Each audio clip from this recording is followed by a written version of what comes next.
Hey guys, Kevin Shaw here, Editor-in-Chief of the Watercraft Journal.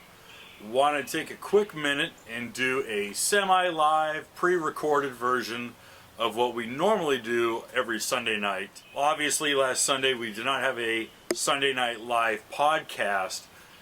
We actually were installing some new Wi-Fi in the house, so unfortunately we weren't able to do any live recording, so instead we put up another of our quick topic sessions. So I want to take a quick minute and do a little bit of a catch-up and talk about a couple things that are going on here at the Watercraft Journal.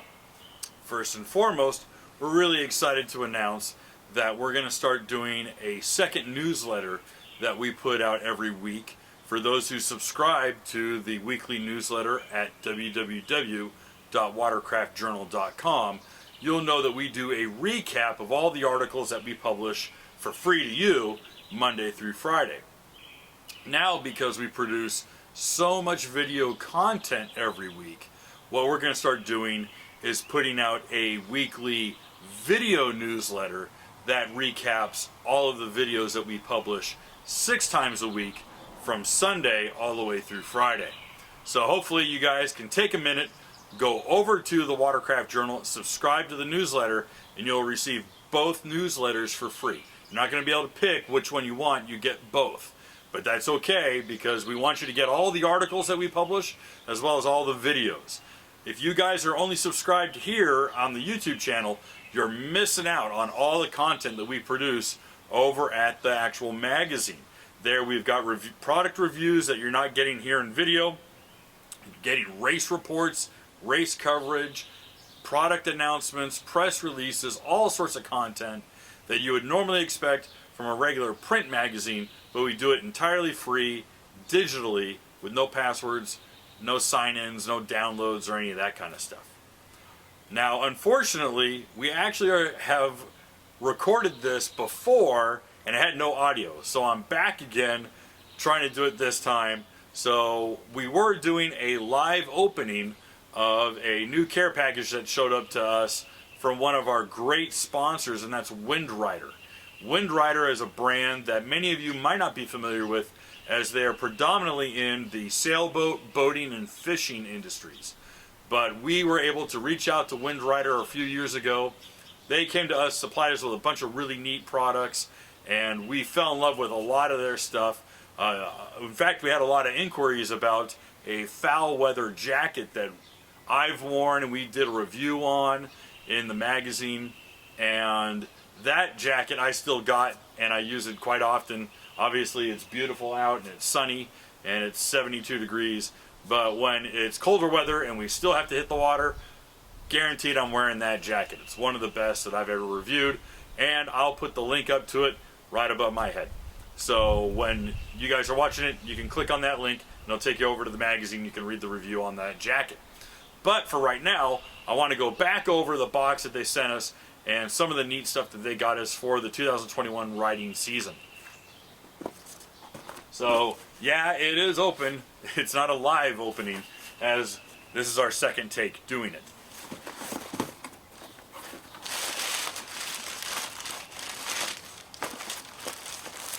Now, one of the nicest things that they sent out to us is a pair of these long sleeve Helios rash guards.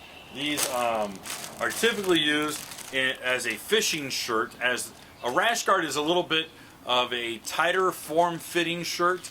The fishing shirts are a little bit looser. They don't cling so tightly to you. They're not trying to keep any body heat in. That's what a rash guard would be.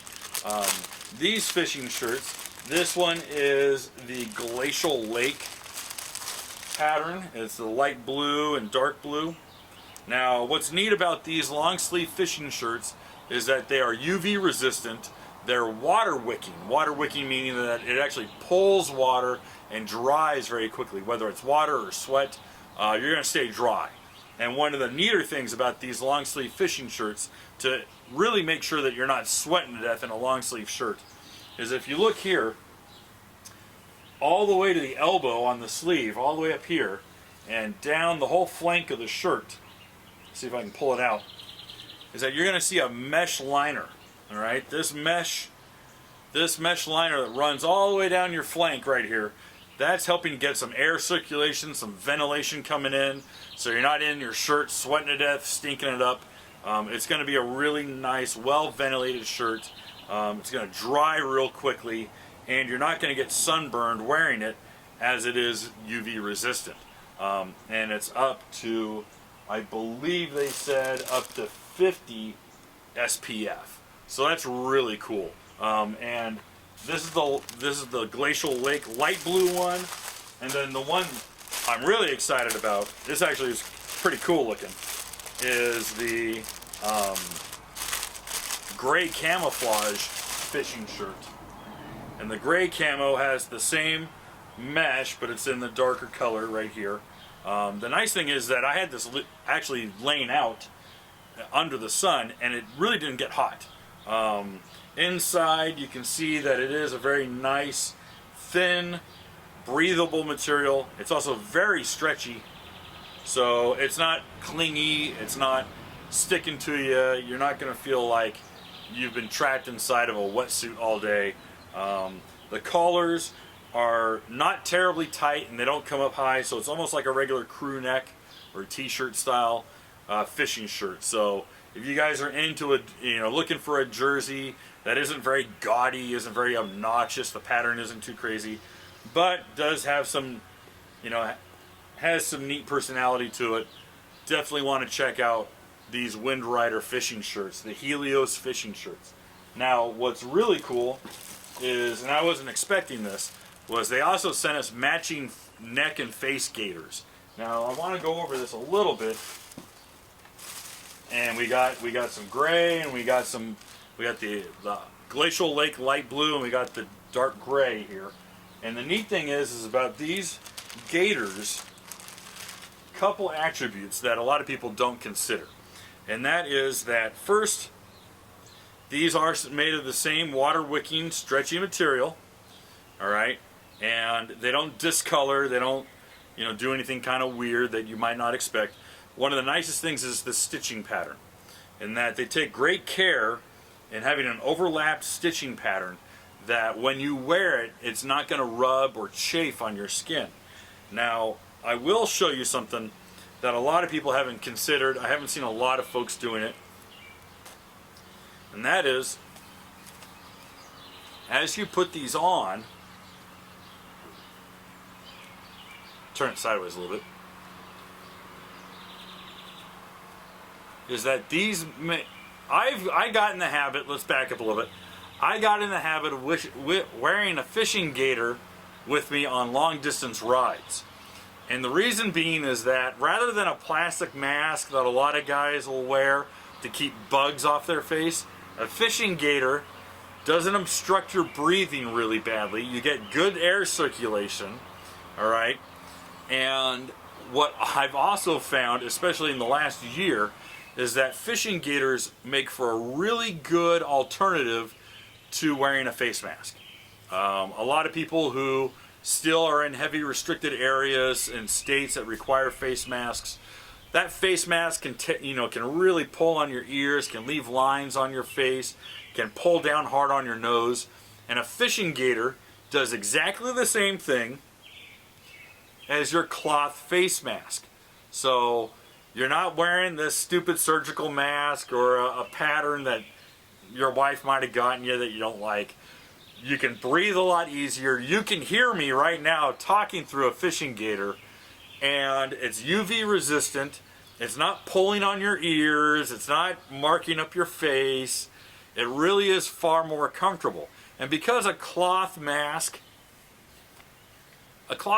really isn't designed to keep you from getting COVID. All it's really doing is keeping spit and spray from launching out of your mouth.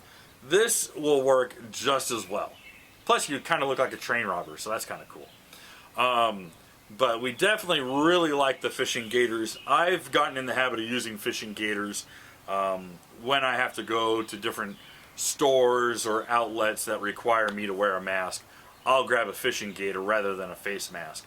The nice thing is too is that because of the water wicking material, your fishing gaiter is not going to get that wet, hot condensation that builds up in a cloth mask over time, that you're talking through it, breathing through it, and you're spending a lot of time behind a mask. The fishing gator is not going to do that. It's a superior material. So I strongly recommend, if you are in a state that still requires you wearing a mask wherever you go, consider picking up, and they're rather affordable, is go to windrider.com and pick up one of the fishing gators. It does exactly what the requirements for your state ask of you, and plus they look a little cooler, they feel a lot better, and they get the job done. So definitely check these out.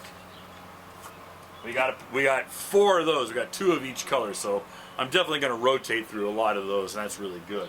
Now, let me put the glasses back on. The one thing I'm actually really excited about, and guys who know the channel and are familiar with the videos, you will have seen the Windrider logo as shown almost at the end of every single video in our sponsor section. Windrider has been the official sunglasses of the Watercraft Journal video channel since almost the beginning. Unfortunately, I've gone through so many pairs of sunglasses, whether breaking them or them failing or being pulled off my face, blown off my face, or sitting at the bottom of the lake that I live on. I've just gone through so many pairs of sunglasses. That is until about 2 years ago, when I came across Windrider's Helios, the Helios brand, polarized sunglasses. Now, these are identical to the ones I typically wear. I'm going to trade them out because I want to show you the differences between these, what I would say like is a Ray-Ban Wayfarer style sunglasses, versus the Windrider Helios. Now, these are a little bit more familiar. These are polarized. You get a clearer picture. All right. The one thing that I'm very kind of a stickler on is the shape of your sunglass frame. Now, you can see these are a very flat pair of sunglasses. These are flat. What's the problem with flat sunglasses is that they do not wrap around your brow line or your cheekbones, and they don't tuck in very nice. It's not a good wrap around for your sunglasses. Why these are so much preferred over these is that as you're riding, you can see there's all this space for air to come in, for water to come in, and more importantly, my head is always on a swivel. I'm always checking around, checking my sides, looking in blind spots. And when you're doing this at speed, it's very easy for the wind to grab it and yank them right off. Obviously, there's going to be guys out there who say, well, just put a lanyard on it. You never have to worry about it if you have a lanyard on it. That very well may be true. But I find that the wind intrusion and the turbulence that comes, especially going fast, from these flat sunglasses just aren't worth it. When it comes to personal watercraft, you want something a little bit more aerodynamic. So these glasses have a nice natural arc, very nice perch on the bridge of the nose right here. It's a rubberized surface, all right? It's not going to make your nose sweat. It's not going to press or imprint on your nose. But the other half is that these float. And a floating sunglasses is kind of a hit or miss. I've seen a lot of frames that do not have the flotation material inside of the frame like the Windriders do. All right, these frames are not thick. These arms are not very thick, but these do float. I've seen other floating sunglasses that simply glue EPA foam on the inside, like HydroTurf foam on the inside, and that presses against your temples or against your brow, and it's very clunky. Not very comfortable. It's unnatural. So you put these on, these fit very naturally to your face. You have really good field of view, all right? You're not blocking off anything. Your peripheral's very, very good. And one of the other sticklers when it comes to glasses out on the water is that depending on temperature and depending on how hot it may be, you can fog up the glasses just by sweat and breathing and the proximity to your face. Why these work so well is that they have little slits in here, almost like gills, that allow air, fast-moving air, to pass by the lens and blow out. And as air moves past the lens and blows out, it's going to pull out that moisture. It's going to pull out that humidity, and you're not going to fog up the lenses. All right. This is something that I've used for years. I use these for years. These are my preferred preference. And a lot of people always ask, what do you use, Kevin? I'm interested in what you use. These are what I use. I support the Windrider sunglasses more than any other product that I use. Honestly, these are the best. They don't spend a dime with me. They simply provide me product. And they provide me product because I've asked them, because it's still the best that I've ever used. So I strongly recommend the Windrider Helios polarized floating sunglasses. So much so that they sent us a second pair. Now, these are slightly different. If you notice, you get a little bit of sunshine on it, you're going to see that these are a very shiny green lens. I'm going to trade them out. Here we go. Woo! All right. This does give you a little bit of a rose tint. Does give you a little bit of a pinkish tint. I typically don't wear these mirrored lenses, and there are three options for lenses. There's the black smoke, which I typically use on camera. These that we just got, and I've used them before, and that was similar to the finish on these Kawasaki brand, Wayfarer style glasses. And then there's also a very vibrant blue lens. Now the reason why I typically don't use these mirrored lenses is because honestly the camera shows up and it looks a little distracting if you can see another person or a camera on the other side of my glasses. Obviously the big takeaway with the Windrider glasses is that I've never lost a pair. They've never blown off my face. When I've jumped in the water, they've stayed on. I've never had any sort of problem with these. Sadly, I ran them over with a cart in my garage. They were on the floor with my other gear, and I ruined my last pair. So that's why I reached out and got another set, and they were more than happy to send me a second set with a different set of colors. Now, with those three lenses, the black smoke, the green, and the blue, you can also get a white lens, or a white frame, excuse me. You can get a white frame to go with them. I chose to go with the black frame. The white frame looked a little too Bono from U2 for me. But you might like them. Not my style. The big thing is with a sponsor like Windrider, or like Riva, or with Sea-Doo, or any of the companies that we at the Watercraft Journal work with, is that we want to make sure that we're presenting their product as best as possible, but yet as honestly as possible. We'll happily tell you when things don't necessarily add up to our expectations, things that fell short, or things that could use some improvement. That's never been a problem with us. People think that trashing a product is somehow being a critic. That's not the case. That's just blasting something. You can give really good criticism and constructive criticism that'll provide the engineers, the manufacturer, to consider moving forward and making improvements. But just saying something is trash doesn't help anyone. It's just more hate online. That doesn't do anyone any good. So when it comes to us and working with a brand, we definitely want to make sure that it's something that we ourselves would use, as well as advocate to you, the viewer. I really wanted to share the neat stuff that we got from Windrider. If you haven't ever, please go to windrider.com or just Google search the Windrider Helios polarized floating sunglasses. Check them out. They're really, really great. Again, I'm going to put the link to the review up here so that you can click the link and it'll take you right over to our review of these awesome sunglasses, as well as the link to their foul weather jacket, although it's, again, a beautiful sunny day. Not a lot of people are going to be thinking about wearing a foul weather jacket.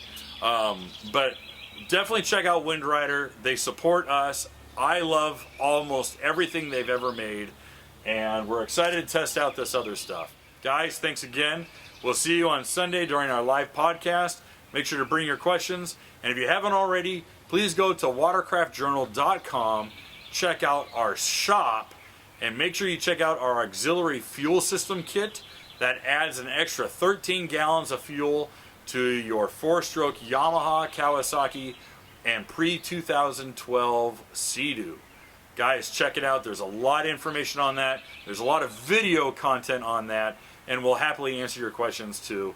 We want to keep you on the water as long as possible. Have a great day, and just enjoy your personal watercraft as much as possible. Thanks again, guys, and we'll talk to you soon. Hey guys, thanks for hanging out. This clip was taken from our weekly podcast that we record here every Sunday night at 8 p.m. Eastern Standard Time. If you want to watch the whole video, you can go to the Watercraft Journal's YouTube channel, go to Playlists, and then click on Live Sessions. You're going to see it there.